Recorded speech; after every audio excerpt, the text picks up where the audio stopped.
Je suis fait pour toi. Je suis né pour te louer. Je suis né pour t'adorer. C'est effectivement le but pour lequel le Seigneur nous a créés. C'est une très belle confession. Ce matin, par la grâce du Seigneur, nous allons manger de la nourriture avec de la viande, avec un peu d'os. Amen. Amen. Alors, ce n'est pas une doctrine que je suis en train de donner, mais le Seigneur va vous donner l'entendement. Je ne suis pas en train de faire juste un discours, mais je suis en train de vous expliquer la parole du Seigneur par son Esprit Saint, parce que c'est important pour pouvoir comprendre Dieu. Nous avons besoin de connaître le Seigneur. Nous allons parler de la prédestination, mais pas comme une doctrine. Lorsqu'on dit prédestination, il faut savoir que c'est un sujet de discussion. Mais ici, on ne discute pas. Ce que le Seigneur nous donne, nous comprenons. La parole de Dieu nous révèle les différents aspects de Dieu. Et c'est lorsque nous avons tout cet ensemble, nous avons une vision de Dieu. La parole de Dieu révèle le Christ progressivement. Et tant que nous vivrons, nous aurons besoin de comprendre davantage qui est le Seigneur. Nous voulons que nous comprenions quel est le rôle de la volonté dans notre destinée. Lorsqu'on parle de la prédestination, il faut comprendre déjà ce que c'est que la volonté par rapport à la destinée de l'homme. Toi, tu es doté d'une volonté. Quel est le rôle de ta volonté?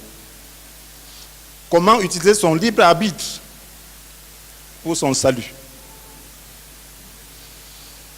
On se posait toujours la question en tant que jeune, converti. Pourquoi Dieu ne détruit pas le diable une fois et les gens seront tranquilles? Est-ce que tu t'es déjà posé cette question? Pourquoi Dieu laisse les méchants sur la terre? Si Dieu est tout puissant, tel qu'on le dit, pourquoi ceci, pourquoi cela? Lorsque je cause avec des gens, dans le cadre de l'évangélisation, j'entends souvent ces questions. Et c'est normal. Beaucoup de gens se posent cette question. Si vous n'êtes pas profondément religieux, vous allez vous poser des questions. Si Dieu est si bon, comme on le dit, pourquoi le mal? S'il est tout puissant, pourquoi ne peut-il pas attraper le diable et détruire le mal une fois? Voilà autant de questions, n'est-ce pas? Pourquoi ne peut-il pas forcer tout le monde au bonheur? Leur donner un bonheur.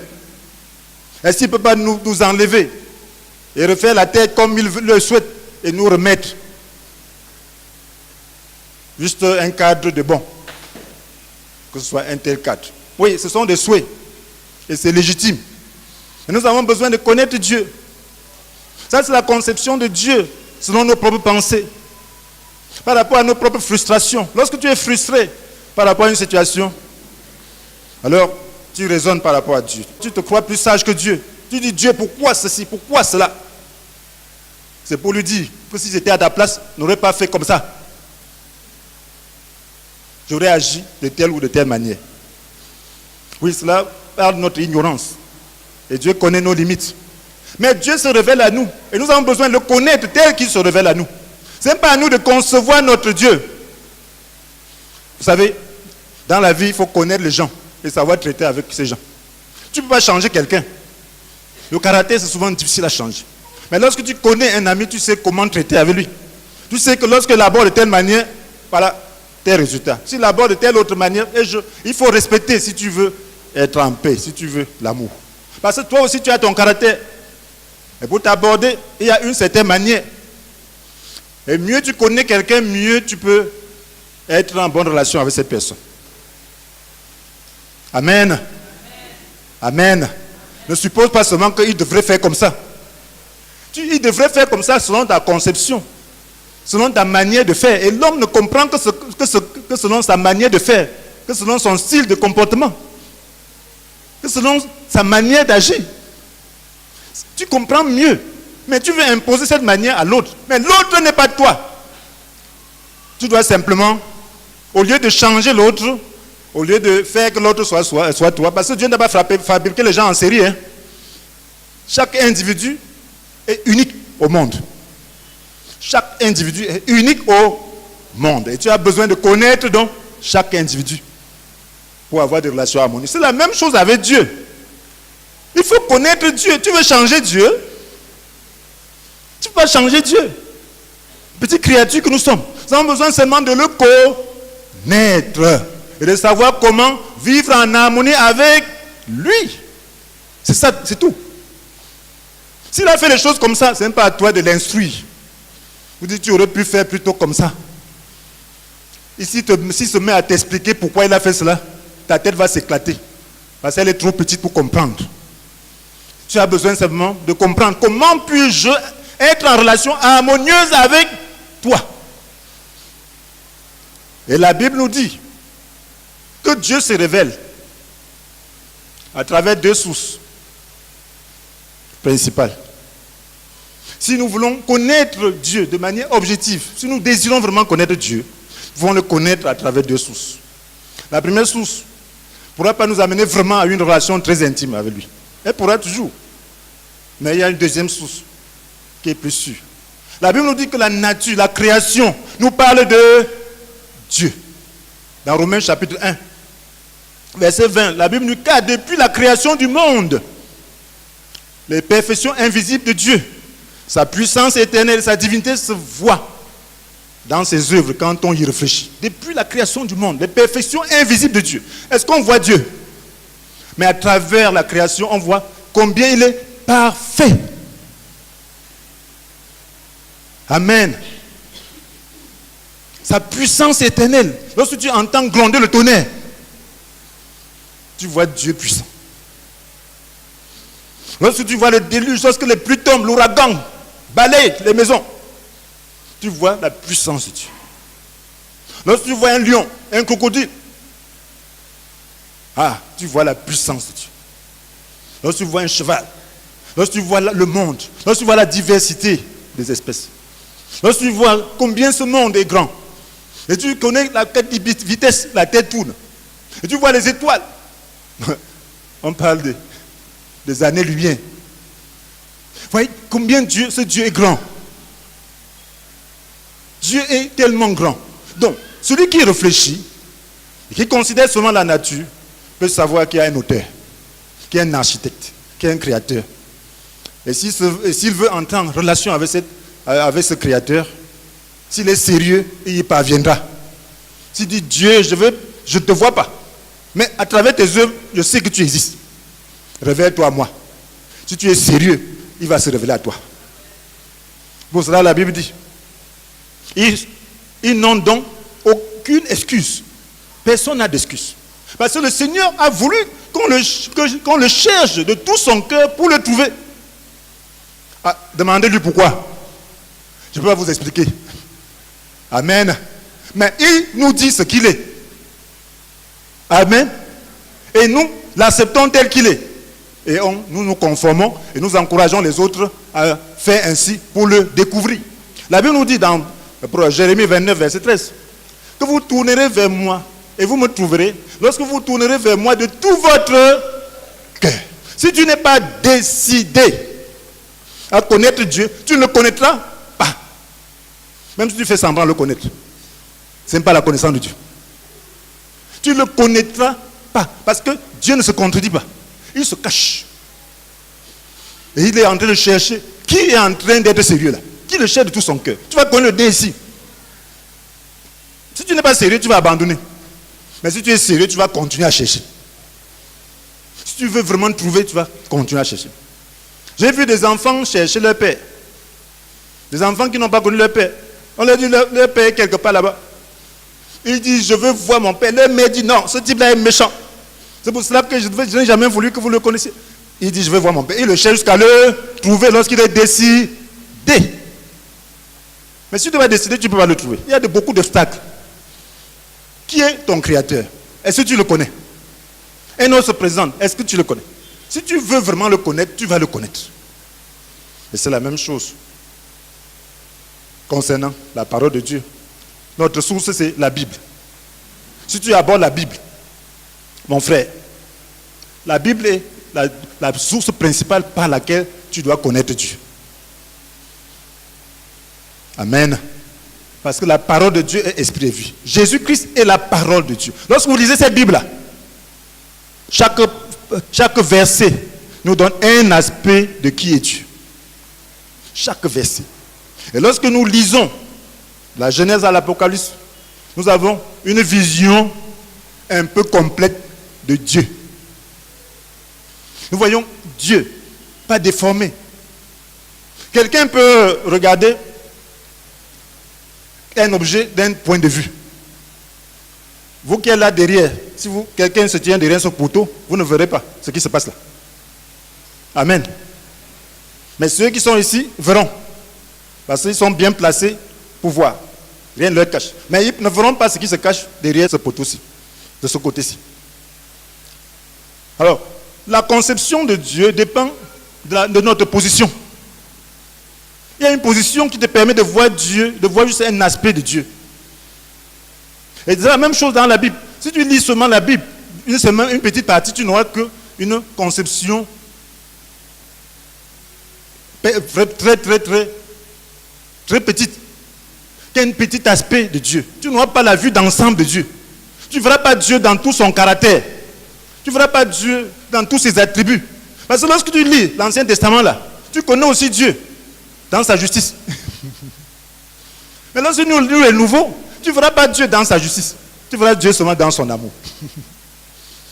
Et c'est pour ça que beaucoup aujourd'hui ne voient Dieu que dans son amour. Ils ne voient pas l'aspect justice de Dieu. Et pour cette raison, ils n'ont qu'une conception partielle de Dieu, au lieu d'avoir une vue d'ensemble. Tout cela se tient dans son amour, bien sûr. C'est pour cela que la Bible est importante. Si tu veux connaître Dieu, il faut enseigner toute la Bible aussi. Si on n'enseigne pas toute la Bible, on n'aura pas toute la vision de Dieu. Et lorsqu'on y réfléchit, lorsqu'on médite la parole de Dieu, on connaît davantage Dieu. Et finalement, on sait qu'il est amour.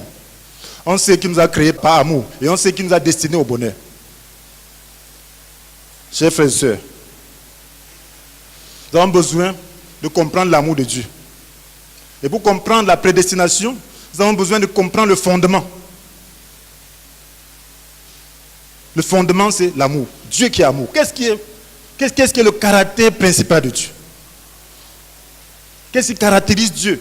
De manière qu'il peut s'identifier à cette chose. Nous voyons partout, Dieu est amour, n'est-ce pas? Lorsque vous voyez Dieu, vous voyez amour. Et lorsque vous voyez l'amour, alors l'amour se caractérise selon la conception de Dieu. L'amour, ce n'est pas l'amour sentimental. C'est Dieu qui nous définit l'amour.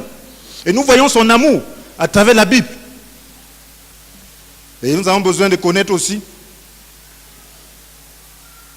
quel est son plan pour l'univers. Il nous a créés pour atteindre quel objectif? Dieu nous dit quel est son objectif final. Quel est son dessein? Nous avons besoin de savoir maintenant qui doit entrer dans ce dessein. Comment faire pour entrer dans ce dessein? Est-ce qu'on y entre de manière arbitraire? Voilà autant de questions que nous allons nous poser. Et nous allons y aller très rapidement. Je ne veux pas vous faire entrer dans des conceptions très compliquées. Nous allons terre à terre. L'amour respecte le libre arbitre. Voilà ce que nous devons connaître de Dieu. Lorsqu'on dit Dieu est amour, à travers la Bible, nous voyons ce qui caractérise l'amour de Dieu. Et même dans ce monde, on dit souvent que l'amour n'est pas forcé, n'est-ce pas? L'amour ne se force pas. Tu peux conquérir l'amour, mais tu ne peux pas forcer l'amour. Est-ce qu'on peut forcer l'amour? Tu peux forcer une femme à t'épouser? C'est que ce n'est pas un véritable mariage. Tu dois conquérir l'amour de cette femme. Ça ne se force pas. Dieu aussi ne force pas. Si déjà les humains qui sont déchus, on se reste, peuvent savoir que l'amour ne se force pas. Dieu qui est l'amour par excellence, vous pensez qu'il va forcer? Vous pensez que Dieu qui est l'amour par excellence va forcer? Non. Il ne force pas. Voilà ce que vous devez dire connaître de Dieu. Comprenez bien que parce qu'il ne force pas, il a créé l'homme par amour. Et il aime l'homme. Parce qu'il aime l'homme, il a doté d'une volonté souveraine, qu'on appelle libre arbitre. Donc, si Dieu t'a créé par amour, cela veut dire qu'il ne te forcera pas. Il te donnera son amour. Et il attendra que tu lui donnes aussi en retour. Mais il ne te forcera pas, parce que l'amour ne peut se forcer. Ce qui est fait par amour ne se force pas. Ça ne peut pas se forcer. Et c'est ça la base de Dieu. On peut essayer même, on peut se fâcher même contre l'objet de l'amour. Mais on ne pourra pas forcer. Simplement pour l'amener à comprendre, à voir. Mais tel que cet objet ne voit pas, n'exerce pas sa volonté, il n'y a pas d'amour. L'amour ne se force pas. Voilà pourquoi Dieu a créé l'homme et a voulu maintenant éprouver son amour. Comprenez Dieu. Dieu n'est pas tel que vous pensez là. Il a besoin d'éprouver pour savoir. Sachez-le comme ça. Ce n'est pas votre conception de Dieu que je suis en train de vous donner, mais c'est la conception de Dieu telle qu'il se révèle. Il a besoin d'éprouver. Je ne dis pas pourquoi il y avait l'arbre de la connaissance du bien et du mal. Il voulait éprouver. Il a créé quelqu'un, il a pris la peine. Il a conçu que je veux créer un homme et une femme pour m'aimer, pour les établir sur le reste de la création. Mais pour cela, il faut que j'éprouve. Est-ce qu'ils m'aiment? Je leur donne mon tout. Est-ce qu'ils vont me donner aussi leur tout? Pour cela, il faut que j'éprouve. Il a dit à l'homme, dans Genèse chapitre 2, verset 16, que tu pourras manger librement des fruits de tous les arbres du jardin. Mais, sauf l'arbre du choix entre le bien et le mal. Sauf le fruit de l'arbre du choix entre le bien et du mal. Celui-là, tu ne mangeras pas. Parce que le jour où tu mangeras, tu mourras. Tu as bien compris, Adam? Oui. Ève, c'est bien compris? Oui. Alors, l'amour conduit aussi à l'obéissance. Aimer Dieu, c'est accomplir ses commandements. C'est ce que la Bible nous dit dans 1 Jean chapitre 5, verset 3. Donc, l'amour de l'homme envers Dieu, c'est l'obéissance à ses commandements. Pour démontrer leur amour vis-à-vis de Dieu, il devait obéir à ce seul commandement. Et Dieu veut un amour total parce que lui-même aime totalement. Il l'aime entièrement. Et il veut une réponse totale. Et pour cela, l'homme et la femme devaient tout faire. Ils devaient exercer leur volonté pour dire, je ne mangerai jamais du fruit de cet arbre. Parce que c'est eux qui avaient leur volonté. Et ils voulaient te dire que tu as une volonté. Et ils voulaient te dire que tu dois utiliser ta volonté pour faire la volonté de Dieu. Pour prendre des décisions. Pour prendre des décisions qui te conduisent à l'obéissance. L'amour coûte. Devant la tentation, ça a coûté leurs émotions. Le diable tente. Si vous mangez du fruit de cet arbre que Dieu vous défend, vous serez comme Dieu. Choisissant vous-même entre le bien et le mal. Tes émotions. Tu vois comment le fruit est beau. Oui. C'est tellement bon à manger. C'est propre à ouvrir les yeux. Il y a une autre dimension que je peux ajouter à ma nature. Oh, le diable te met dans cette émotion. Mais tu dois utiliser ta volonté pour dire non. Et quand tu dis non, tu souffres dans tes émotions. C'est ça l'amour. L'amour, c'est une décision. L'amour, c'est une action. L'amour, ce n'est pas juste faire ce qui plaît. L'amour, c'est souffrir en faisant du bien à l'autre. L'amour, c'est souffrir en faisant le bonheur de l'autre. Et il fallait que l'homme souffre pour obéir à Dieu, pour lui faire du bien. Si l'homme le faisait, Dieu aurait dit, oh, voilà les hommes là, ils m'aiment. Ils m'ont rendu cet amour. Et nous ne serions pas à ce niveau aujourd'hui. Mais tu vas te dire, si j'étais à la place d'Adam, je ne le ferais pas. Je ne l'aurais pas fait. Mais toi aussi, tu as le même choix aujourd'hui. Dieu veut parvenir à un univers fait d'amour. Et le mal confiné à un endroit précis. Dieu veut parvenir. Il n'a pas changé de plan. Maintenant que le mal est entré, il veut atteindre son objectif qui est l'amour. Il veut que l'amour gouverne tout l'univers. Lorsque nous prions que ta volonté soit faite, sur la terre, comme au ciel. Ça veut dire qu'au ciel, la volonté de Dieu est bien faite. Mais le problème se trouve au niveau de la terre. Dieu veut amener dans la terre à se soumettre. Dieu veut conquérir la terre par l'amour. Dieu veut arriver à un niveau où tout l'univers est un ensemble fait d'amour, qui se tient par l'amour. Un ensemble qui se tient par le lien d'amour. Que tous les hommes s'aiment les uns les autres et que tous aiment Dieu, comme les anges le font. Les anges qui sont loyaux à Dieu. Et il veut maintenant mettre le mal à un endroit bien précis, le confiner. Vous voyez, il y a la poubelle, n'est-ce pas? Dans une maison où il y a la propreté, il y a un endroit où on met la poubelle. Certains mettent même ça dehors parce que ce n'est pas un bon endroit. Ça ne fait pas beau vivre avec une poubelle. N'importe quelle poubelle chez soi. C'est ce que Dieu veut faire avec son univers. Il veut mettre les mauvais. Il veut arriver à un niveau où les mauvais sont confinés quelque part. Où le reste de la création jouit de l'amour qu'il a pour tout le monde. Vous savez, on peut se demander pourquoi le diable était là. Pourquoi le diable était là lorsque l'homme s'est retrouvé devant l'arbre de la connaissance du bien et du mal? D'où venait le diable? Et vous allez voir que le diable était déjà présent. Dans Genèse chapitre 1, verset 26, la Bible nous dit que Dieu avait créé l'homme et la femme en les établissant sur la terre. Il a dit dominez sur tous les poissons de la mer, sur les oiseaux du ciel, sur tous les bestiaux, sur toute la terre, sur les reptiles et les insectes. Dominez. Dominez, ça Genèse 1, verset 26. Dominez. Et il a demandé à l'homme dans Genèse chapitre 2, verset 15, de cultiver le jardin et de le garder. Le garder de quoi? Contre quoi? Il y avait quoi? Ça veut dire qu'il y avait un besoin de protection. Le diable était déjà présent. Et tant que l'homme restait attaché à Dieu, il avait l'autorité sur le diable. Il avait l'autorité de dire au diable que reste là-bas. Ne touche pas à la création. Ça, c'est mon domaine. Tant que l'homme était en relation avec Dieu, il devait protéger le reste de la création. Et amener le reste de la création à adorer Dieu. Parce que Dieu veut que tout ce qu'il a créé l'adore. Dieu veut que même les arbres battent les mains.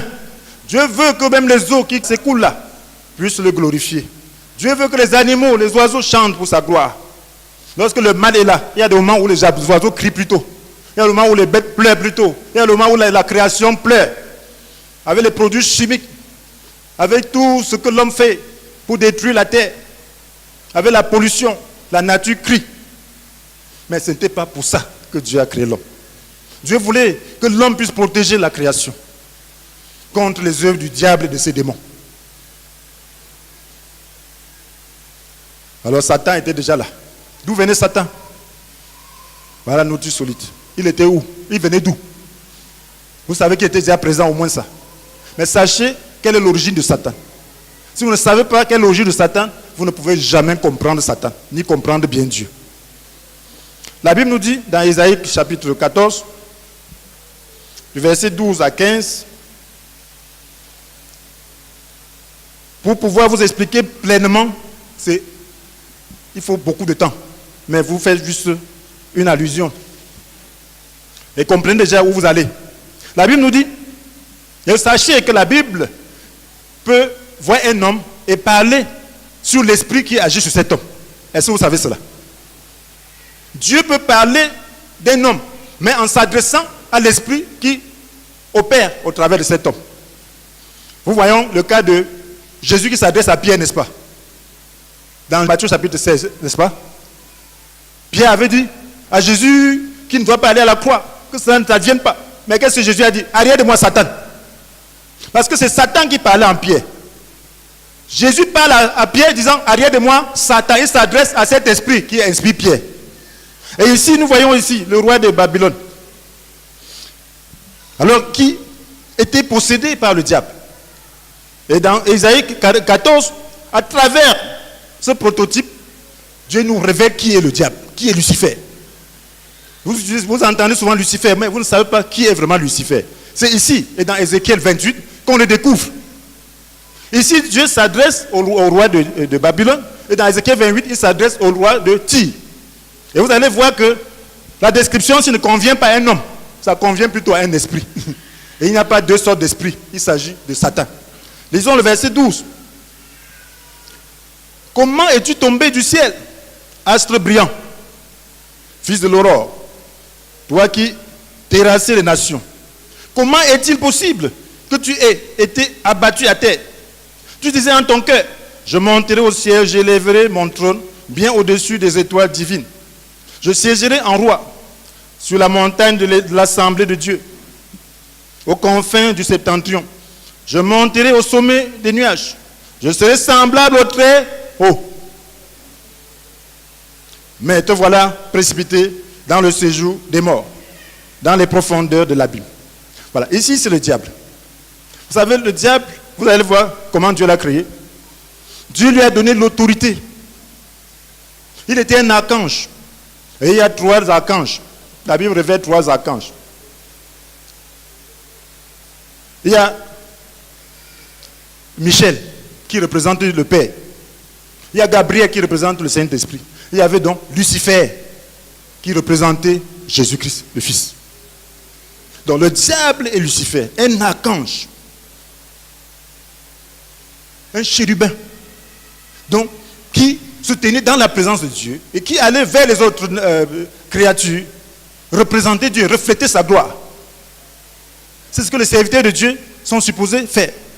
Ils doivent se tenir dans la présence de Dieu et refléter la gloire de Dieu auprès des hommes. Et maintenant, les hommes devaient adorer Dieu. Et cette adoration devait être dirigée vers Dieu.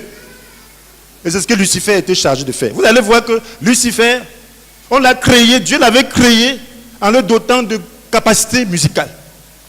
Lucifer, lorsqu'on parle de la musique, c'est Lucifer. Et c'est pour cela qu'il a été créé. La musique sophistiquée. Parce qu'il a été créé pour jouer la musique, pour conduire la chorale, pour amener les créatures de l'époque à adorer Dieu. Et sachez, c'était la terre. Ce que vous devez connaître. C'était la terre avant notre création. Amen. Amen. C'est pour cela qu'il était présent. Dans Genèse chapitre 1, versets 1 et 2. Vous allez voir, la Bible dit qu'au commencement, Dieu créa le ciel et la terre. Au verset 2, la majorité, presque tous les grands théologiens qui ont l'esprit, reconnaissent que le verset 2, il y a une nuance. Parce que le mot hébreu qui a été traduit n'a pas été... Il y a une autre possibilité de traduire cela. Alors, la Bible nous dit, la terre était, au verset 2, or la terre était alors informe et vide. Les ténèbres couvraient l'abîme et l'Esprit de Dieu planait au-dessus des eaux. La terre était informe. On peut remplacer ce mot était par était devenu. Le même mot qu'on traduit ailleurs par devenu est traduit ici par était. Parce que les gens ont compris plutôt que mettre devenu ne correspondait pas. Mais pourtant, c'est effectivement ça. Parce que Dieu n'a pas créé la terre informe et vide. Il n'a jamais créé. C'est ce qu'Ésaïe nous dit dans Ésaïe 45, verset 18. La Bible nous dit, voici ce que déclare l'Éternel qui a créé le ciel. Lui, qui est Dieu et qui a fait la terre, qui l'a formé et affermi. Il ne l'a pas créé afin d'être un chaos, mais il l'a façonné pour que l'homme y habite. Moi, je suis l'Éternel, il n'y en a pas d'autre. Dieu révèle ici à Ésaïe que Dieu n'a pas créé la terre pour qu'elle soit un chaos. Pourquoi la terre était un chaos? Parce que quelque chose s'était passé. Pourquoi l'eau recouvrait le fond de l'abîme? Et nous voyons ici que Satan a été précipité dans l'abîme. La terre était peuplée des êtres qui sont différents de nous. Lucifer était chargé donc de gouverner sur ces êtres et d'apporter l'adoration de ces êtres vers Dieu. Il s'est tenu devant la présence de Dieu pour leur apporter la gloire de Dieu. C'est ce qu'il était chargé de faire. Mais ayant désobéi, s'en était enorgueilli, il y a eu un désastre. Dieu a jugé. Et le monde est devenu un chaos. Dieu ne l'a pas créé un chaos. Lisons dans Ézéchiel 28, vous allez comprendre davantage comment Dieu l'a créé. Et quelle était la situation de Lucifer avant cette chute. La Bible nous dit, Ézéchiel 28, verset 12, « Fils d'homme, prononce une complète contre le roi de Tyr. » Comprenez que c'est toujours Lucifer ici. « Dis-lui, ainsi te parle le Seigneur l'Éternel. Par ta grande sagesse et ta beauté parfaite, tu étais un modèle de perfection. » Vous avez déjà vu un être humain, un modèle de perfection. Par ta grande sagesse et ta beauté parfaite. Voilà pourquoi on appelle Lucifer, c'est-à-dire la lumière. Dieu l'avait créé tellement beau et lui avait donné tellement de capacités. Il était parmi les grands de la cour de Dieu. Tu étais en Éden. L'Éden sur la terre, jardin d'Éden. Tu étais en Éden, dans le jardin de Dieu. Tu étais recouvert de pierres très précieuses de toutes les espèces. Rubis, topaz et diamant, chrysolite et onyx, jaspe, saphir, escarboucle, émeraude. Ouais, toutes ces pierres précieuses se retrouvent sur le vêtement du souverain sacrificateur. Amen. Le temple de Dieu. Cela veut dire que Éden, là, c'était le temple de Dieu. Mais un jardin minéral, un jardin de pierres précieuses. Et voilà la gloire dans laquelle Dieu avait mis Lucifer. Et il dit, tes tambourins, tes fifres étaient d'or ouvragé. Ah, tambourins en or, fifres en or, les instruments de musique. Ils furent préparés le jour même où tu fus créé. C'est à ce but qu'il a été destiné. Dieu l'avait doté d'un pouvoir, de pouvoir jouer, d'enseigner la musique, de pouvoir jouer de la musique. Or, je t'avais placé chérubin. Ici, la vraie traduction, c'est chérubin, ayant rôle de protecteur. Ouais, vous avez dit qu'il y a 3 chérubins. Il y a Michel, qui représente le Père. Il y a Gabriel, qui représente le Saint-Esprit. Il y a Lucifer, qui représentait Christ, et qui est devenu l'antichrist. Ce n'est pas pour rien qu'il est devenu l'antichrist. Parce qu'il était chargé de représenter le Fils auprès des hommes. Alors, qu'est-ce que tu dis? C'est pourquoi j'étais oint sur ma montagne sainte. Oint, ça veut dire que établi, donner les capacités pour faire cela. Sur la montagne sainte, ça veut dire qu'en Éden là. C'est là que tu étais. Tu allais et venais au milieu de ces pierres au feu étincelant. Oh, Lucifer allait au ciel. Voyez Dieu. Et venait avec la gloire de Dieu et la puissance de Dieu manifester sur ces anges, ces créatures. Et amener leur adoration vers le Père. Voilà ce qu'il faisait. Disant que je viens de la part du Père. Voilà la grâce qu'il vous accorde. Maintenant, adorer le Père et puis adorer sa montée. Qu'est-ce qui s'est passé finalement? Tu étais irréprochable dans toute ta conduite depuis le jour où tu as été créé jusqu'à ce que le mal se soit trouvé chez toi. D'où venait le mal? C'est lui-même qui a conçu. D'où venait le mal? Dieu a-t-il créé le mal? Non. Mais il a doté chacun d'un libre arbitre. Cela veut dire que tu peux te décider maintenant, tu te retournes contre Dieu. Il ne t'arrêtera pas. Parce qu'il t'a créé par amour. Il est souverain. Et tu es souverain dans le domaine que tu maîtrises. Tu es ton chef. Vous n'avez pas vu, vous avez encore vu les gens mourir parce qu'ils ont seulement refusé de faire un geste. Sa volonté souveraine dit jamais. Niet. C'est mon cadavre qui va faire ça. Qui va faire ça? Vous allez amener à faire jamais. Tu dis ça, tu ne peux pas. Tu dis renier Christ, tu dis que c'est mon cadavre qui va régner. Même mon cadavre ne pourra pas régner. Fais ce que tu veux. Parce que tu as engagé ma volonté. Je ne peux pas le régner. Il y a des choses comme ça dans la vie. Amen. C'est ça. Donc, Lucifer pouvait utiliser sa volonté comme il voulait. Et Dieu a laissé tout le monde libre. Alors, il a vu la gloire. Il était tellement beau, élégant, rempli de pierres précieuses. Oh, personne de ceux-là ne l'égalait en beauté. Mais c'était pour un rôle. Il dit, ton commerce prospère, t'a entraîné à la violence qui a rempli ton cœur. Oh, il a commencé à trafiquer la grâce de Dieu. Il est devenu violent. Les gens disent, bon, on ne fait pas comme ça. Dieu nous demande de faire comme ça. Il dit, c'est moi qui règne ici, Lucifer. Tu ne fais pas comme ça, tu vas voir. Et s'il n'y a pas de gens comme ça, des serviteurs comme ça. C'est moi. Fais comme moi je demande. Sinon, il te punit. Et certains s'allient. Ceux qui ont peur. Voilà le commerce. Après, maintenant, qu'est-ce qui se passe? Ton cœur, ton commerce prospère, t'a entraîné à la violence, qui a rempli ton cœur. Alors, tu as péché. Je t'ai mis au rang des profanes, en te chassant de ma montagne. Et le chérubin protecteur t'a expulsé du milieu de ces pierres, au feu étincelant. De ta grande beauté, tu t'es enorgueilli. Et tu as laissé ta splendeur pervertir ta sagesse. Tu as laissé ta splendeur pervertir ta sagesse. Dieu t'élève.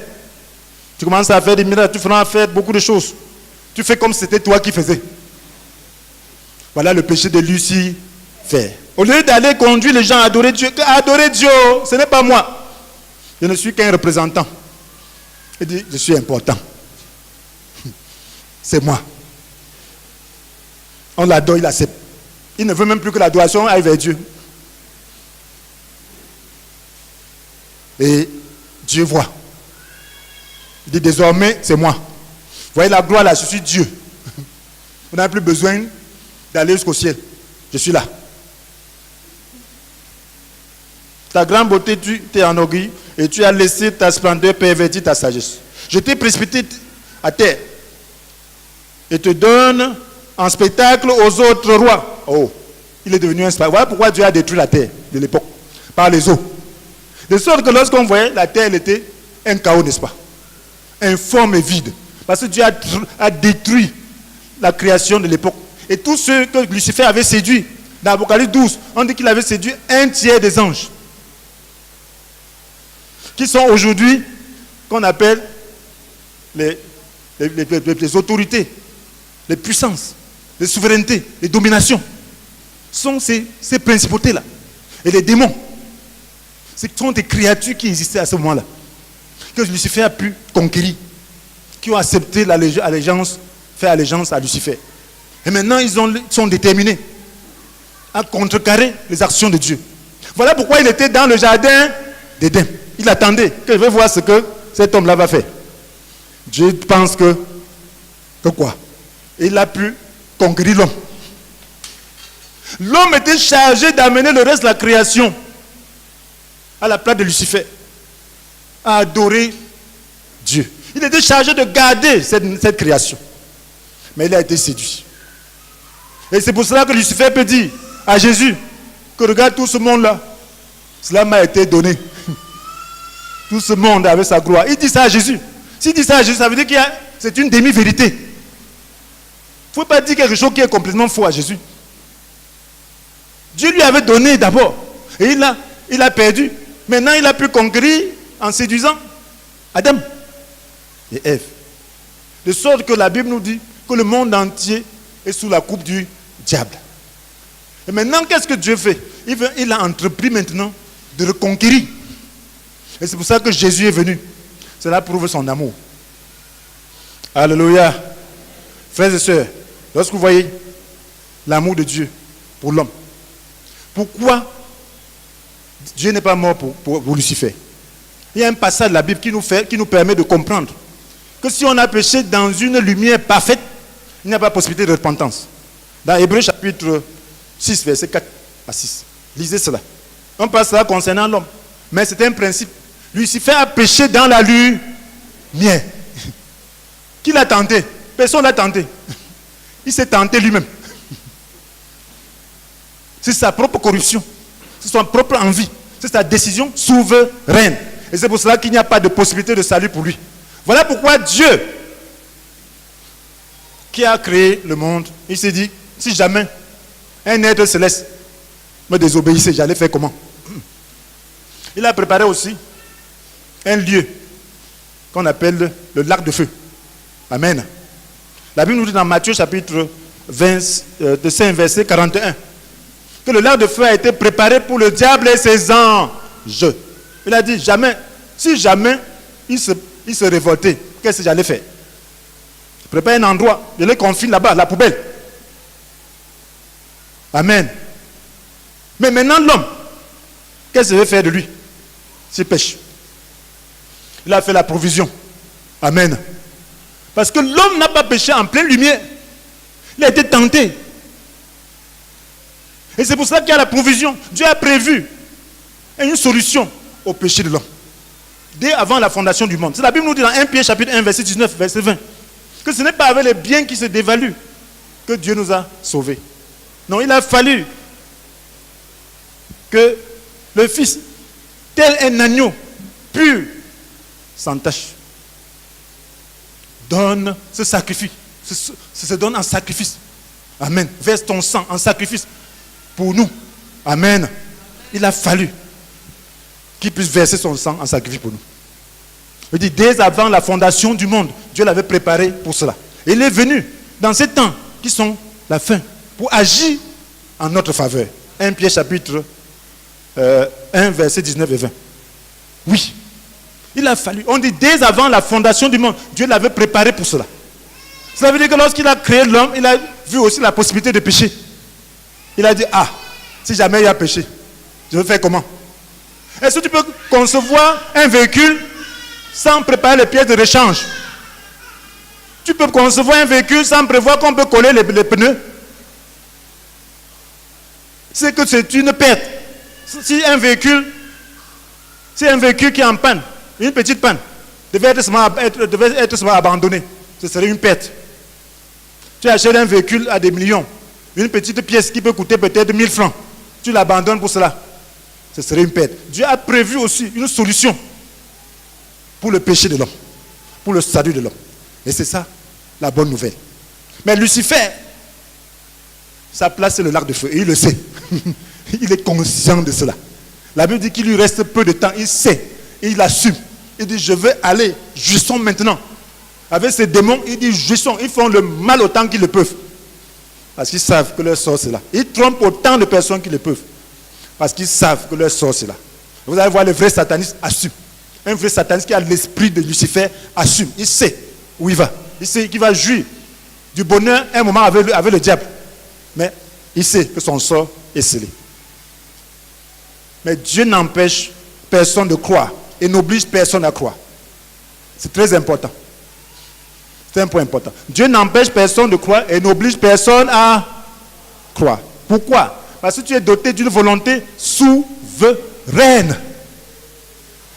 Voilà donc où se trouve le problème de la prédestination. Est-ce qu'un être qui est capable de faire ce qu'il veut peut être prédestiné? Amen. Tu peux prédestiner ton fils à un grand emploi, si tu as les moyens. Tu vois qu'il a des capacités. Il peut s'en sortir dans telle matière. Et tu le prédestines, tu dis, tu fais telle école, tu fais telle étude pour faire tel métier. Mais si ce fils dit, je ne le veux pas, tu vas faire comment? Et cela ne veut pas dire que tu l'as prédestiné. Tu l'aurais prédestiné à cela, mais il aurait refusé lui-même, n'est-ce pas? Amen. Ayant toutes les capacités, il dit, je ne veux pas étudier. Je ne veux pas faire ce travail. Tu vas faire comment? Tu vas le forcer. C'est impossible. Voilà le problème de la prédestination. Vous avez déjà compris. Dieu t'a doté d'une volonté souveraine. Il a doté tout être d'une volonté souveraine. Et il a créé l'homme par amour. Et l'amour respecte le choix de l'autre. L'amour ne se force pas. Même si l'objet de l'amour refuse, on continue à aimer. Mais on ne pourra rien. Le projet qu'on avait ne pourra pas être réalisé. La Bible nous dit que Dieu a connu. Il y a des versets qui perturbent les gens. Dans Romains 8, verset 29, la Bible dit, en effet, ceux que Dieu a connus d'avance, il les a aussi destinés d'avance. Ceux que Dieu a connus d'avance, il les a aussi destinés d'avance à devenir conformes à l'image de son Fils. Afin que celui-ci soit l'aîné de nombreux frères. Comment comprenez-vous cela? Ceux que Dieu a connus d'avance, il les a aussi destinés d'avance. Qui est-ce que Dieu a connu d'avance? Amen. Qui est-ce que Dieu a connu d'avance? C'est qui? C'est moi. Est-ce que Dieu t'a connu d'avance? Il y a quelqu'un ici que Dieu a connu d'avance? Il a destiné. Alléluia. Vous voyez, vous êtes embarrassé parce que comment Dieu te connaît d'avance? Il t'a prédestiné d'avance.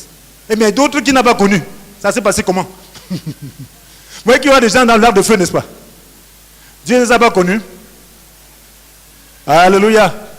Mais je vous assure, lorsqu'on parle de connaître là, cela veut seulement dire que Dieu a préparé. Il a dit, voilà le chemin du salut.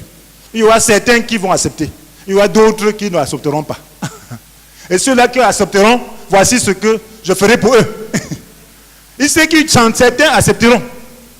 Amen. C'est ceux-là qu'il a connus d'avance. Alléluia. Ceux qu'il a connus d'avance, il a préparé. C'est comme tu peux dire, bon, l'enfant qui acceptera de faire ceci, voilà ce que je vais faire. Tu sais qu'un enfant va accepter. Amen. Et tu le prédestines. Donc lorsqu'il acceptera, ça veut dire que tu l'avais connu, tu l'avais préparé parce que tu savais que quelqu'un allait accepter. Il ne t'a pas forcé à cela. Il a voulu que tout le monde accepte. La preuve, c'est qu'il n'a pas créé un endroit spécial pour l'homme. Il n'a pas créé un endroit spécial pour détruire l'homme. Ceux qui seront dans l'arc de feu, ce sont ceux-là qui auront suivi le diable, qui auront accepté de faire la volonté du diable, qui ont refusé l'amour de Dieu. C'est la raison pour laquelle le Seigneur dit qu'ils iront dans le lac de feu préparé pour le diable et ses anges. Ce n'était pas préparé pour l'homme. Aucun homme n'a été prédestiné au lac de feu. Et vous assure que même Judas n'avait pas été prédestiné à livrer Jésus. Vous pensez que Dieu veut faire de la comédie? Il ne joue pas des scènes. Hein? Non. Dieu est vérité. Si vous voulez découvrir la vérité, c'est en Dieu. Christ ne pouvait pas dire, dans Matthieu chapitre 26, verset 24, certes, le Fils de l'homme s'en va conformément à ce que les Écritures annoncent à son sujet. Mais malheur à celui qui le trahit. Il dit malheur. Est-ce qu'il peut prédestiner quelqu'un et dire encore malheur? Non. Dieu n'est pas un hypocrite. Dieu n'a pas prédestiné Judas. Judas a laissé son cœur être envahi par la convoitise, par l'argent. Il aimait l'argent. Il n'a même pas été éclairé par Jésus-Christ. Dieu lui donne l'argent à garder, Jésus donne l'argent à garder, donner quelque chose pour les pauvres et ainsi de suite. Lui, il dit, il en prend pour son usage personnel, il ne dit même pas à Jésus. Il était content de ça. Et lorsque Jésus veut partir, voilà, l'ennemi était déjà dans son cœur. Satan lui dit, bon, de toutes les façons, il va être livré, non? Tu peux le vendre, tu en profites. Il avait déjà un cœur de commerce.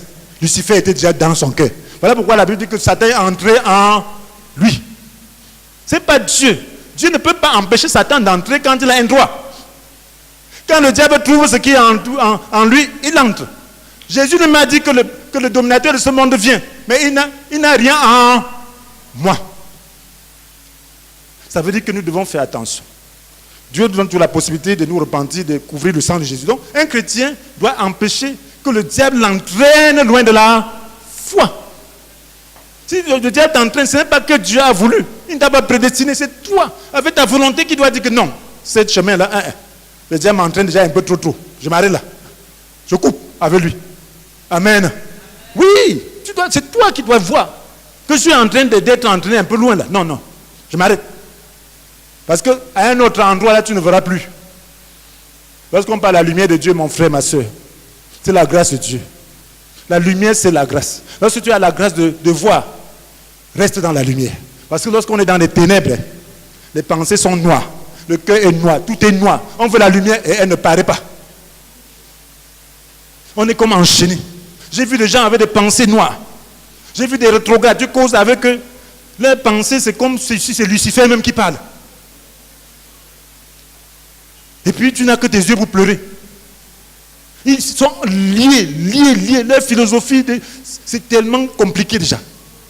J'ai dit, mon Seigneur, que je ne me retrouve jamais dans ce genre de situation. Où la lumière s'en va, où tu vois la Bible sans se dessous.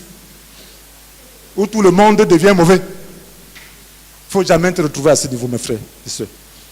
Donc, c'est pour dire, mes frères et sœurs, que Dieu n'a prédestiné personne. Lisons le passage de Jean, chapitre 17, verset 20. Jésus a prié pour des gens, pour toi et moi. Mais est-ce qu'il te connaissait?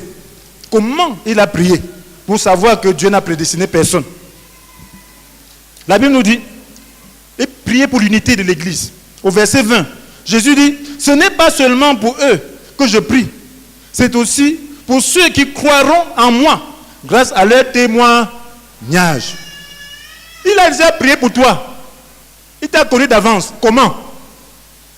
Parce qu'il savait que certains vont croire. Donc toi qui as cru là, cette prière-là était pour toi. Amen. Cette prière-là était pour toi. Sinon Dieu ne dirait pas que dans Jean chapitre 3 verset 16, que Dieu a tant aimé le monde qu'il a envoyé son Fils, son unique, afin que quiconque place sa confiance en lui ne échappe à la perdition. Amen. Et la vie éternelle. Échappe à la perdition. Quiconque. Il n'a pas dit que toi, ou tel. Non. Il a dit quiconque. Quiconque, ça veut dire que chacun va utiliser sa volonté souveraine, ou placer sa confiance en Christ, et avoir la vie éternelle, échapper à la perdition. Chacun qui utilise sa volonté souveraine, ou placer sa confiance en Christ, échappe à la perdition, parce que la perdition menace tout le monde. Tout le monde qui est né en Adam est menacé par la perdition. Mais chacun peut choisir d'échapper. C'est comme un bateau qui coule. Il y a le sauvetage, le gilet de sauvetage, ou le cadeau de sauvetage. Chacun peut utiliser sa volonté pour saisir. Certains disent, j'ai déjà trop souffert, il faut que je meure même. Qui est responsable de cela? C'est toi qui vas utiliser les ressources qui te manquent, qui te restent, et puis manifester cela pour te sauver. Et te sauver n'est pas facile. Faire ce choix n'est pas facile parce que le diable a rendu cela difficile. Mais c'est chacun de se décider, de dire, je n'irai jamais en enfer. Est-ce que tu as fait ce choix? J'ai dit, diable, je n'irai jamais en enfer. Et je ne serai pas dernier au ciel. Alléluia. Voilà ce que ma volonté, voilà mon choix. Et je vis en conséquence. Alléluia. J'assume mon choix. Le diable monte, il descend, il dit, je n'irai jamais en enfer. Et je ne serai jamais dernier au ciel. Alléluia. C'est un choix. J'assume. Alors, c'est à toi d'assumer, c'est à toi de choisir. Et si tu fais ce choix, alors prends le chemin qui va favoriser cela. Suis les enseignements qui vont favoriser cela. Mets-toi dans une position qui va favoriser cela. Ne dis pas seulement ça de tes élèves. Assume. Amen. Travaille pour y arriver. Lorsque la tentation te tente, tu dis, diable, tu sais, tu me connais, non? Je n'ai rien à faire avec toi. J'assume. Même si je sens mal, j'accepte. Chacun peut accepter sa souffrance. C'est ce qu'on appelle la croix, n'est-ce pas? Si tu n'acceptes pas la croix dans ta vie, mon frère, tu ne pourras jamais arriver. Même les études qu'on fait là. Ouais, il y a des gens qui ne dorment pas la nuit. Hein. Oui, parce qu'ils sont en retard. Ils doivent lire tout un gros cahier pour se rattraper. Pour aller composer. À l'université, on voyait des choses terribles. Ceux qui faisaient biologie et tout ça. Ils avaient des programmes comme ça où ils vont réciter. Oh, c'est pas facile. Tu vas voir quelqu'un toute la semaine, il ne dort pas. Il attache le gant de bain. Il mouille. Il l'attache au front. Oui, j'étais avec des camarades comme ça. Je dormais avec des camarades comme ça. Mon frère. Un m'avait rendu visite ici l'autre jour. On étudiait, je dis, ils attachent. Je dors, je me réveille, ils sont toujours en train d'étudier. Ils mouillent, ils t'attachent là, ils étudient, ils bûchent toute la semaine pour aller travailler. Ce n'est pas la souffrance, mais parce qu'ils voulaient réussir, non? Et lorsque c'est la foi, tu vas te coucher comme ça, tu vas aller au ciel. Tu dors, tu vas aller au ciel. Alléluia. Alléluia. Qu'est-ce qui est plus important? Le ciel ou la terre? Et tu ne fais même pas un effort pour lire même un chapitre de la Bible. Tu vas aller au ciel. Tu tires la couverture sur ta tête. Tu vas aller au ciel. Je vais être premier. Il fait foi. Je vais être premier. Tu ne prends pas la peine de savoir ce qui est dans sa Bible, dans la Bible là. Est-ce que tu es sérieux, mon frère? C'est que tu n'as pas vu. Alléluia. Il faut voir. Alléluia. Donc le ciel, c'est pour des gens décidés. Décide-toi que je vais découvrir ce qui est dans la Bible là. Tu lis seulement. De Genèse à l'Apocalypse. Amen. Découvre. Et tu vas commencer à comprendre. Et pour cela, tu dois te discipliner. Tes moments de loisirs, tu prends la Bible, tu lis seulement. Je vous assure que je lisais la Bible, même juste à 5 minutes même de l'école. J'arrive très tôt, j'ouvre ma Bible. Quand je fais la licence, je suis en train de lire mon Nouveau Testament. Les camarades arrivent, je suis en train de lire, Le professeur est là, je ne suis même pas au courant. On dit, il y a quelqu'un ici qui lit la Bible. Est-ce que vous croyez en Dieu? Prof, il dit, ah, si je ne crois pas en Dieu, quel chimiste peut ne pas croire en Dieu? Un scientifique qui ne croit pas en Dieu. Si vous faites vos aviations et le bon Dieu dit que ça ne réagit pas, vous allez faire comment? Il faut croire en Dieu. Parce que vous voulez comprendre, il faut savoir, connaître. Il faut croire en Dieu. Il faut lire, il faut prendre des décisions qui vont favoriser. Quand tu vas dans une salle d'attente, et ta Bible, aujourd'hui on a dans le téléphone partout, commence à lire. Amen. Sois concentré, ne perds pas le temps. Un chrétien ne perd pas le temps parce qu'il n'y en a pas. Vous voyez que lire tout un volume là, vous pensez que ça va prendre combien de temps? Si tu n'es pas décidé à exploiter ton temps, lorsque tu attends quelqu'un, il y a 10 minutes de retard, tu commences à lire ta Bible. Vous n'êtes pas être oisif. C'est quand tu es oisif que le diable te parle, mon frère. C'est quand tu es oisif que les démons te font toutes sortes de suggestions. Ne te préoccupe pas de ce qui se passe autour de toi. Et ton entretien, ton intimité avec ton Dieu, partout. Amen. Et tu verras que ta vie va marcher. Alléluia. Tu ne seras pas là avec des désirs qui ne servent à rien. Tu ne te préoccuperas pas des affaires d'autrui. Tu t'occuperas de toi-même. Et tu verras les gens tels que Dieu les voit. Alléluia. Donc, Dieu veut, d'où sa création, là, d'or. C'était là. Avec Lucifer, il avait échoué. Oui, Dieu n'a pas pu réussir ce plan avec Lucifer. Il a entraîné tout un tiers d'anges. Selon leur rang, certains sont des démons. D'autres sont des puissances. D'autres des dominations, des souverainetés, des autorités. D'autres des démons. Il y avait Adam, il n'a pas réussi. Mais il y avait un plan de rachat. Et Jésus est venu. Vous voyez, Jésus, c'est le Fils unique du Père. Et la Bible dit, Dieu a tant aimé le monde qu'il a donné son Fils, son unique. Et la Bible dit, lorsque Jésus s'est baptisé, que celui-ci est mon Fils, en qui j'ai mis toute mon affection, toute ma joie, tout.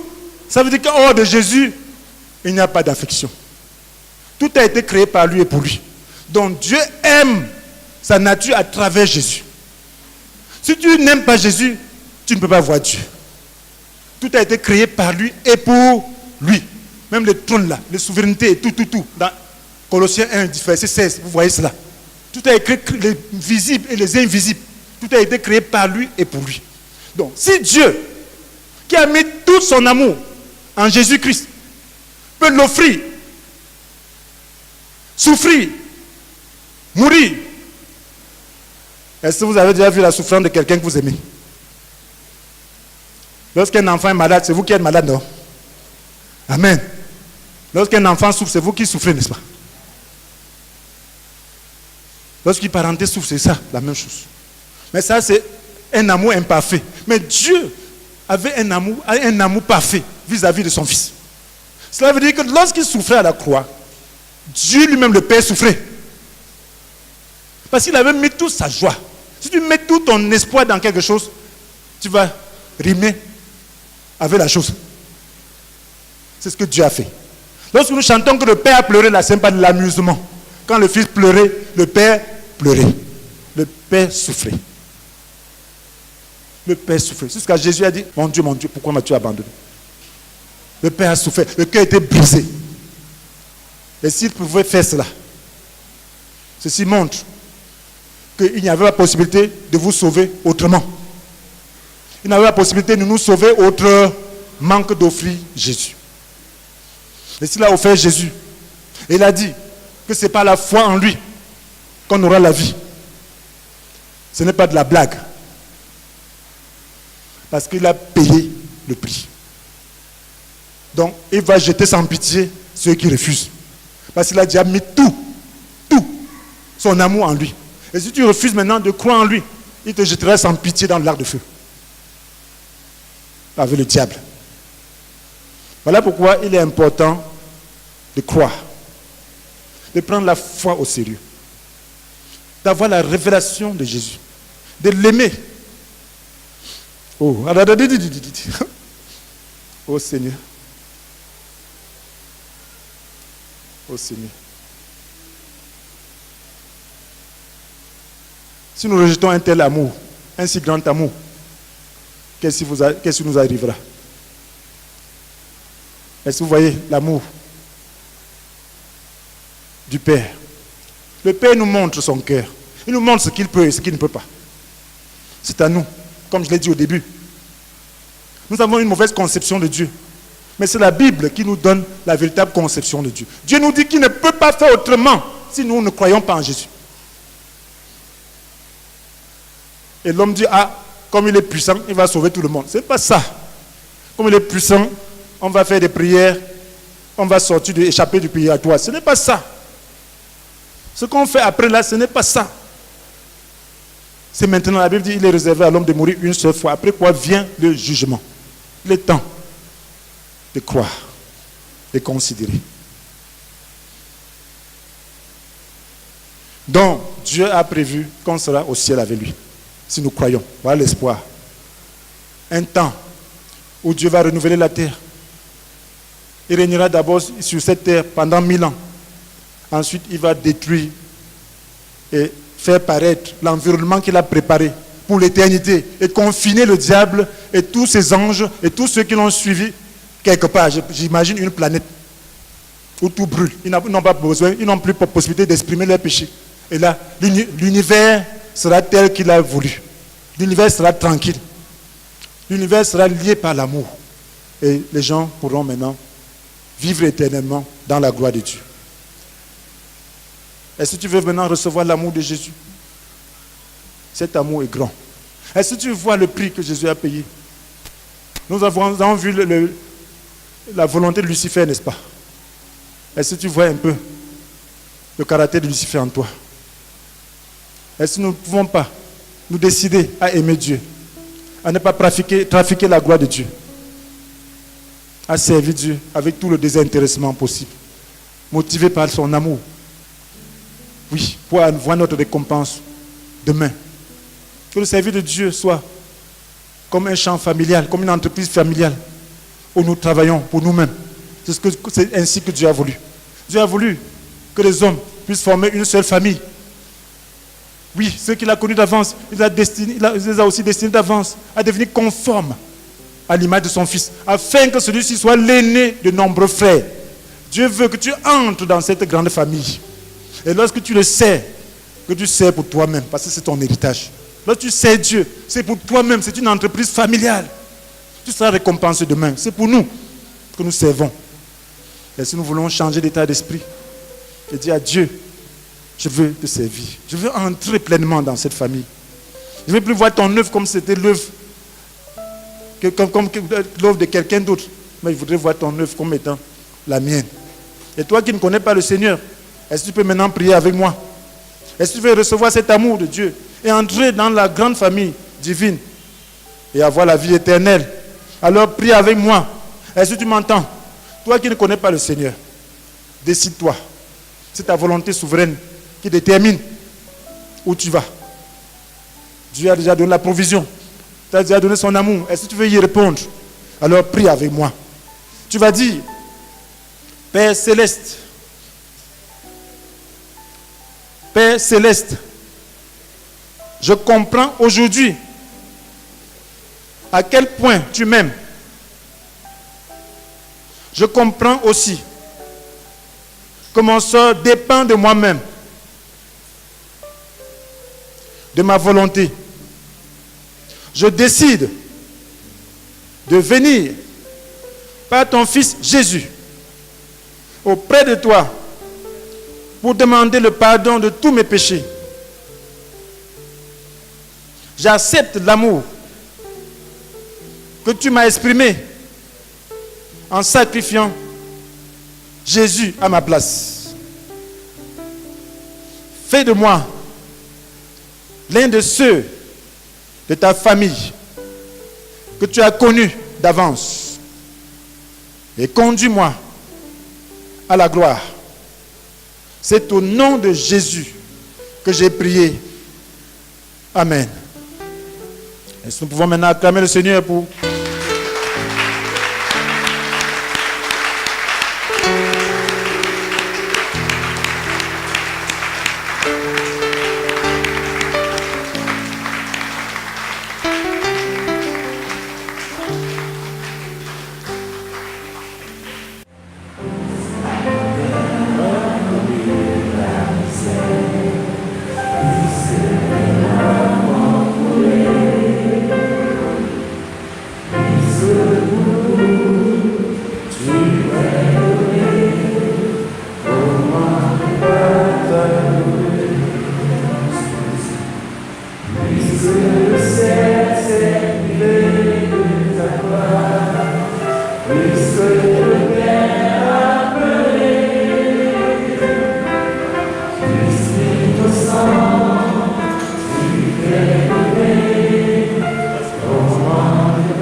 la vérité et la vie. Puisque les mains que les coups ont percé n'ont pas cessé de bénir. Puisque pour dire tu as aimé, comment ne pas t'adorer? Jusqu'au devant de la peine.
Est-ce que tu peux demander au Père d'ouvrir tes yeux pour que tu vois la grandeur de son amour? Est-ce que tu peux lui demander? Nous ne pouvons pas répondre à cet amour si nous ne le connaissons pas. Si nous ne comprenons pas la grandeur de cet amour. Demande au Père de te révéler la grandeur de son amour. Ce n'est pas facile d'aimer Dieu. Parce que tout nous aide à ne pas aimer Dieu. Notre conjoncture, notre environnement. Oui, dès que nous naissons ici-bas, rien ne nous encourage à aimer Dieu. Parce que les hommes sont méchants. Nous voyons le mal partout. Et nous faisons de Dieu l'auteur de toutes ces situations. Est-ce que tu peux maintenant demander au Seigneur de guérir ton cœur, de guérir ton âme? Oui, pour toutes les blessures que la vie, la conjoncture t'ont faites. Toutes ces blessures-là sont dans ton âme. Demande au Seigneur de te guérir pour que tu puisses croire à son amour, pour que tu puisses même recevoir cet amour, tu puisses le manifester en retour. Demande au Seigneur de te guérir pour que tu puisses le voir tel qu'il est, que nous puissions avoir la bonne image de Dieu, que tu puisses vraiment recevoir cet amour. Est-ce que nous pouvons prier? Oh Seigneur, nous voulons reconnaître ce matin que nous ne t'aimons pas assez, pas parce que nous ne le voulons pas, mais parce que nous ne comprenons pas ton amour. Seigneur, donne-nous de comprendre à quel point tu nous aimes. Révèle-nous, Seigneur, l'amour que tu as pour nous, l'amour que tu as manifesté à l'égard du monde, l'amour que tu m'as manifesté particulièrement, parce que c'est pour moi en particulier que Christ est mort. Donne-nous de comprendre cela. Révèle-nous cet amour, Seigneur. Révèle-nous cet amour, Seigneur. Oh Seigneur, si nous comprenons cet amour, nous le recevrons et nous le manifesterons en retour. Oh Père, guéris nos âmes de toutes les blessures que la vie nous a infligées. Guéris nos âmes de toutes les blessures que la conjoncture nous a infligées, que les hommes créés à ton image nous ont infligées. Guéris nos âmes, Seigneur, afin que nous puissions apprécier ton amour, afin que nous puissions apprécier que c'est par amour que tu nous as créés. Oh, guéris-nous, Seigneur. Guéris-nous, Seigneur, des blessures que le monde, Seigneur mon Dieu, nous inflige chaque jour. Guéris-nous. Oh Seigneur, guéris-nous. Oh Seigneur mon Dieu, refais ton image en nous. Oh Seigneur, le monde nous a fait voir Dieu comme étant l'auteur de tout le mal. Le diable, Lucifer, nous a fait voir Dieu comme n'aimant pas suffisamment. Seigneur, nous voulons maintenant te voir comme ce Père aimant d'un amour parfait. Oh Seigneur, guéris nos âmes. Guéris nos âmes. Certains n'ont pas de quoi manger. D'autres sont malades. D'autres ont des problèmes insolubles. Ils ne pourraient pas comprendre, Seigneur, l'amour de Dieu, ton amour, Seigneur, dans une telle situation. Oh Seigneur, nous prions maintenant que tu guérisses. Guéris-nous. Guéris-nous. Guéris-nous, Seigneur. Guéris-nous, Seigneur, afin que nous puissions avoir la bonne image de toi. Révèle-toi à nous. Seigneur, fais-nous comprendre, Seigneur, ce que nous avons reçu. Donne-nous de comprendre ce message. Donne-nous de comprendre que tu ne nous as pas destinés, Seigneur mon Dieu, au malheur. Et que, Seigneur, ce malheur ne vienne pas de toi. Cela ne vient pas de toi. Cela ne vient pas de toi. Oh Seigneur, tu as dit que si on t'attaque, ça ne viendra pas de toi. Oh Seigneur, mon Dieu, donne-nous de croire cela. Oh Seigneur, oh Seigneur, oh Seigneur, oh Seigneur, oh Seigneur. Est-ce que nous pouvons maintenant prier que Dieu nous accorde la grâce de prendre notre position, la position qu'il nous a donnée dans ce monde. Il a donné la position à Adam de dominer sur le reste de la création, d'amener le reste de la création à adorer Dieu, de garder la création. Maintenant, il nous a donné le pouvoir de marcher sur les serpents et les scorpions, d'écraser toutes les forces de l'ennemi. Oui, il nous dit que c'est à nous maintenant d'amener le monde à lui obéir, d'amener le monde à l'adorer, d'amener le monde à comprendre son amour et à avoir la révélation de cet amour. Est-ce que nous pouvons maintenant demander au Seigneur de nous pardonner, d'avoir pas exercé cette autorité, d'avoir encore laissé le diable nous voler nos pensées, voler notre autorité, voler notre adoration. Est-ce que nous pouvons maintenant nous repentir? Quelquefois, nous sommes adorés nous-mêmes. Quelquefois, nous avons fait comme Lucifer. Lucifer nous a tentés pour que nous puissions diriger la gloire qui revient à Dieu sur nous-mêmes. Et que nous ne puissions pas refléter la gloire de Dieu comme venant de Dieu. Oh, est-ce que nous pouvons demander pardon à Dieu? Est-ce que nous pouvons dire au Seigneur que nous voulons faire sa volonté, que nous voulons maintenant le représenter auprès de cette population qui ne le connaît pas, auprès de ces hommes qui ne le connaissent pas? Est-ce que nous voulons maintenant dire que nous voulons maintenant faire le travail qu'il nous a donné? Oh Seigneur, nous voulons maintenant, Seigneur, reconnaître que nous n'avons pas toujours fait le travail que tu nous as donné. Nous avons toujours été aussi séduits par Lucifer. Oh Seigneur, nous nous tenons devant toi. Mais Seigneur, lorsque nous paraissons devant les hommes, c'est en notre propre nom et non en ton nom. Oh Seigneur, lorsque les hommes, Seigneur mon Dieu, nous acclament, nous acceptons. Nous ne voulons pas remettre la gloire à toi. Nous faisons, Seigneur, quelque chose en nous-mêmes et non en toi. Seigneur, pardonne-nous pour tous ces péchés. Pardonne-nous pour tous ces péchés. Les hommes n'ont pas vu Dieu. Les hommes ne t'ont pas vu au travers de nous. Nous n'avons pas exercé l'autorité que tu nous as demandé d'exercer dans ce monde. Oh Seigneur, nous avons laissé les hommes. Seigneur mon Dieu, être pillés, être torturés, Seigneur mon Dieu, être ravis, Seigneur mon Dieu, par le diable, être trompés par le diable. Seigneur, donne-nous maintenant d'exercer cette autorité pour délivrer les hommes à quelque niveau où nous nous trouvons, d'aider toujours les hommes à s'affranchir du royaume des ténèbres, d'aider toujours les hommes, Seigneur mon Dieu, à reconnaître que tu es Dieu, d'aider toujours les hommes à te connaître. Seigneur, donne-nous d'exercer cette autorité dans la prière. Donne-nous d'exercer l'autorité qu'il nous a donnée de marcher sur les serpents et les scorpions et d'écraser toutes les forces de l'ennemi sans que rien ne puisse nous faire du mal. Nous avons commencé à avoir même peur des forces de l'ennemi. Seigneur, nous prions. Oh Seigneur, que tu nous donnes de nous réconcilier avec toi, d'être en harmonie avec toi, afin que toutes les forces de l'ennemi soient écrasées à notre passage, afin que Seigneur, le monde reconnaisse que tu es Dieu.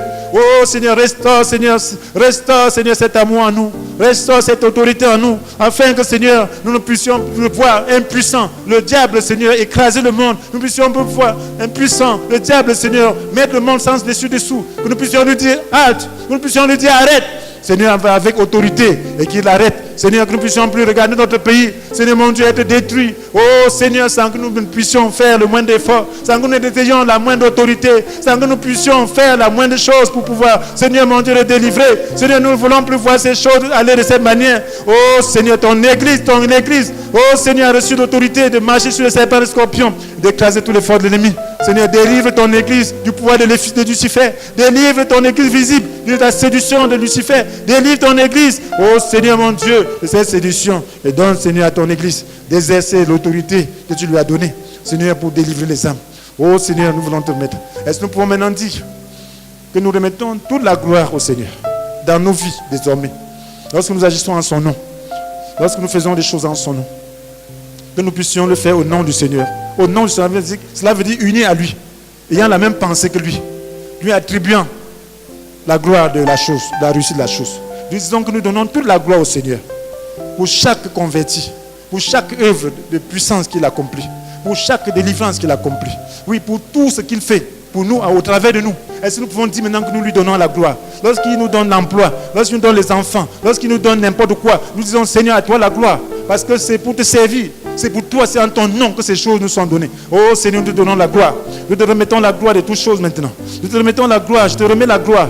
Oh Seigneur, de l'autorité que tu m'as donnée, l'autorité spirituelle, je te remets la gloire, même des révélations que tu me donnes. Je te remets la gloire de quelque chose que puisse faire à ton nom. Je te remets la gloire, Seigneur mon Dieu, même des voitures que je peux avoir, la maison que je peux avoir, même des vêtements que je peux porter. Je te remets la gloire, je te remets la gloire de toutes choses, je te remets la gloire de tout ce peuple, je te remets la gloire de tout ce que tu peux faire. Quel impact que ça peut avoir, Seigneur mon Dieu. Je te remets toute la gloire, je te remets toute la gloire, je te remets toute la gloire. Prends toute la gloire, Seigneur. Oh, toi seul est digne d'être adoré. Toi seul est digne d'être adoré. Nous t'élevons, nous t'élevons, nous t'élevons. Je te donne la gloire de ce ministère. Oh,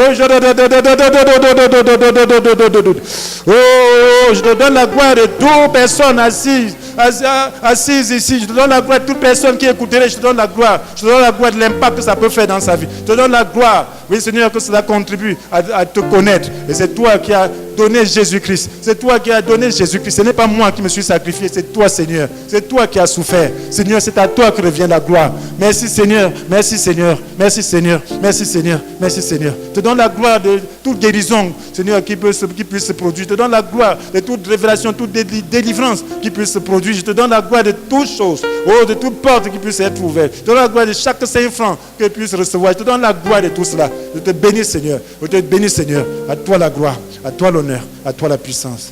Oh, Seigneur. Est-ce que tu peux maintenant demander au Seigneur de restaurer ta vie de manière intégrale, selon sa volonté, qui te restaure dans ton esprit, dans ton âme, dans ton corps, tel qu'il a voulu, tel que son amour l'a voulu. Il t'a destiné à être heureux. Il t'a destiné à être heureux. Il t'a destiné au bonheur. Et tout ce qui n'est pas conforme à cela ne vient pas de lui. Maintenant que tu comprends, est-ce que tu peux maintenant lui demander de te restaurer dans la dignité de fils de Dieu. Oui, en tant que frère de Jésus. Oui, ceux qu'il a connus d'avance, il a aussi destinés à être conforme à l'image de son fils. Afin que celui-ci soit l'aîné de nombreux frères.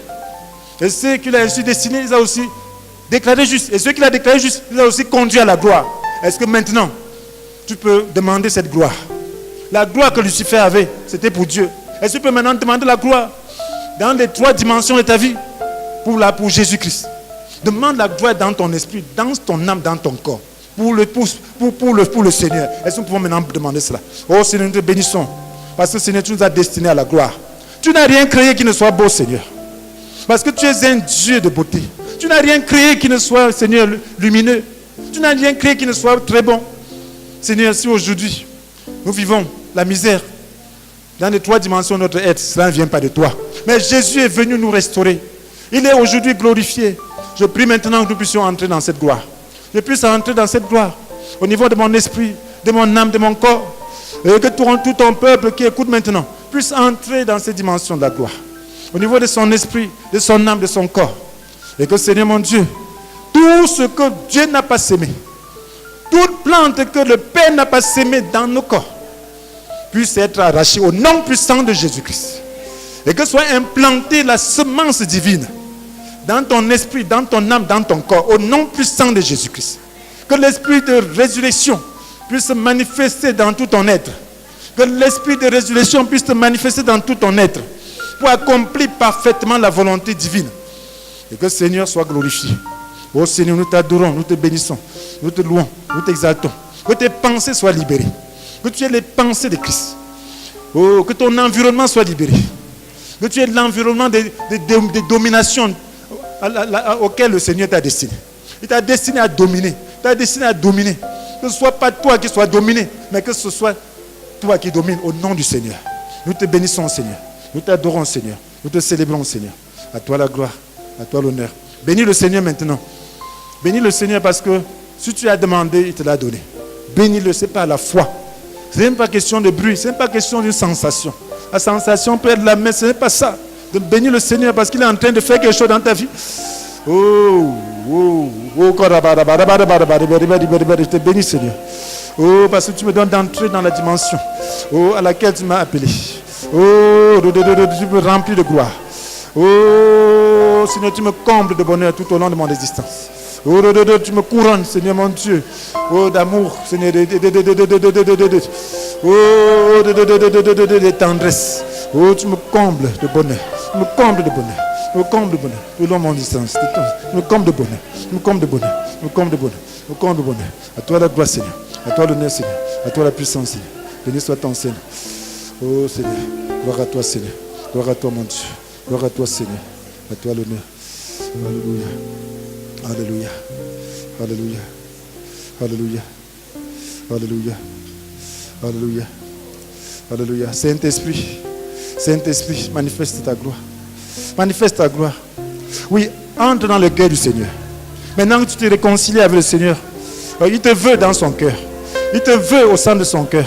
Il te veut au sein de son cœur.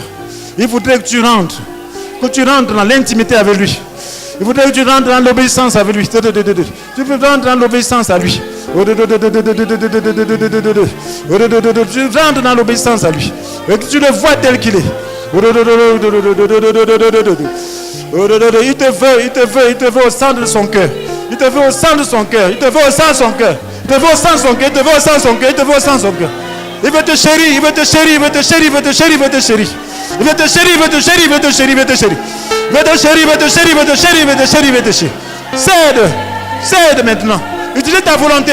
Il veut que ta volonté soit libérée. Que désormais tu l'utilises pour l'adorer. Tu l'utilises pour lui obéir. Libère ta volonté. Il veut que ta volonté soit libérée pour l'aimer. Cède-lui. Cède-lui, cède-lui, cède-lui, cède-lui, cède-lui, cède-lui.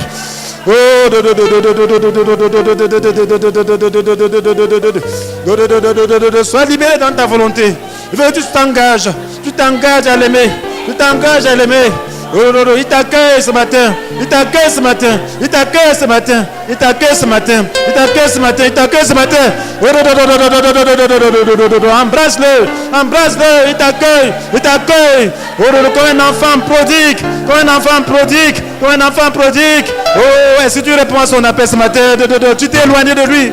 Tu es éloigné de lui. Tu as perdu sa lumière maintenant. Oh, tu la reçois. Tu la reçois. Il t'accueille. Il t'accueille. Il t'accueille. Il t'accueille. Il t'accueille. Il t'accueille. Il t'accueille. Il t'accueille. Il t'accueille. Il t'accueille. Il t'accueille. Il t'accueille. Il t'accueille. Il t'accueille. Il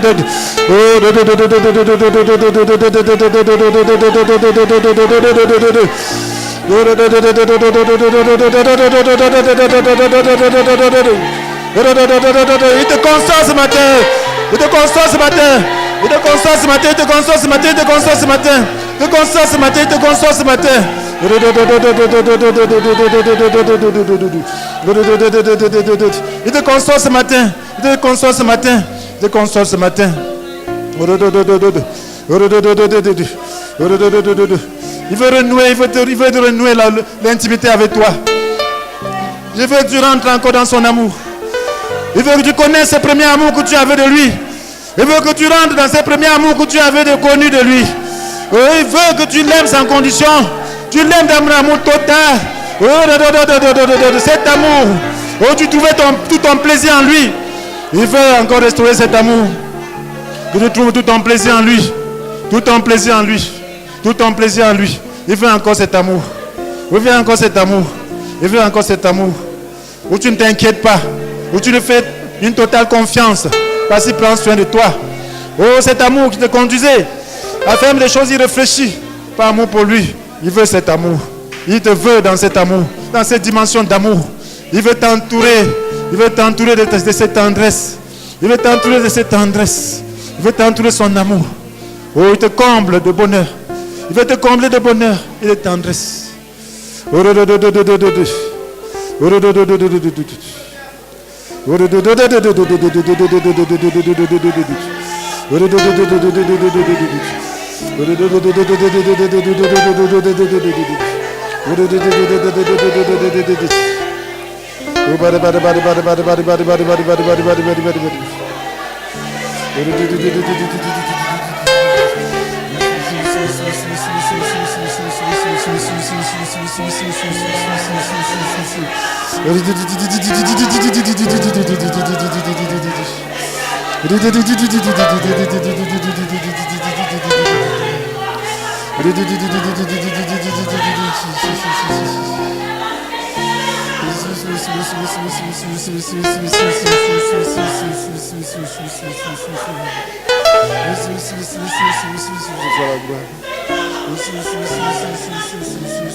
Première question.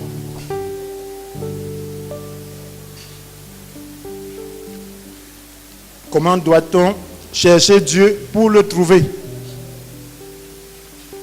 Comment doit-on chercher Dieu pour le trouver? Comment doit-on chercher Dieu pour le trouver? Deuxième question. Dieu empêche-t-il certains de croire en lui? Dieu empêche-t-il certains de croire en lui? Dieu empêche-t-il certains de croire en lui?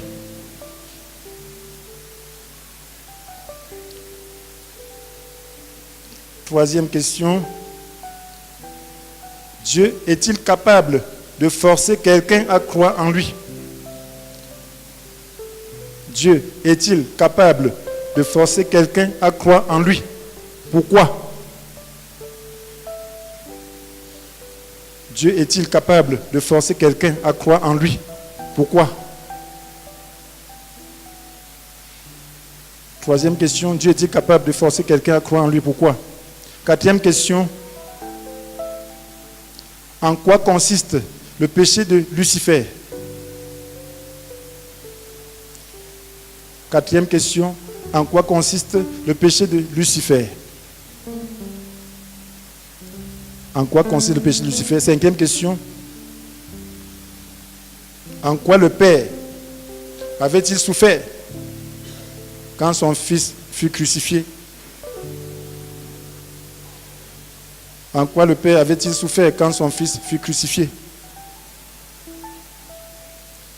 En quoi le Père avait-il souffert quand son fils fut crucifié?